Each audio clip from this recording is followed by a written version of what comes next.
Here we are back in Lasserwood Park, and what we're going to take a look at right now is a wetland. It's going to be a vernal pond, and the water has gone back down into the earth, and we could see that we can expect it to come back because we have the grass around here, and normally these would all be trees like we see in the background. And then this area is rather devoid of your common grasses, many of which come from Asia or Africa. We're not seeing many American grasses here, if any at all. What we are seeing, however, is greenscape. Here's some moss, and we've also fortunately seeing crawfish holes. Here's a crawfish hole here, and we have one here.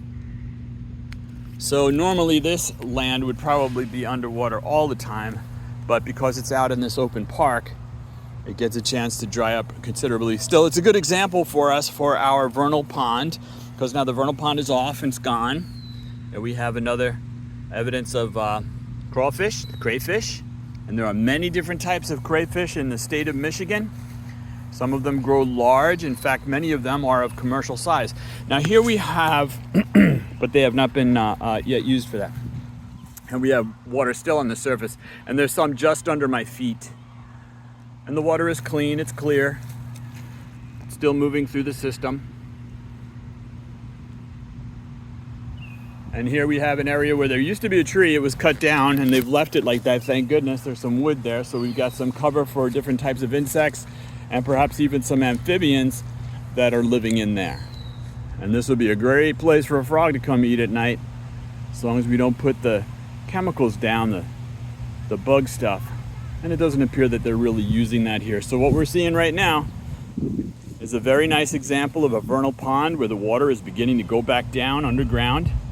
And I gotta tell you, I'm surprised that out here in the middle of this field that we found the crayfish. I'm gonna have to make some take more look at that and see what's going on.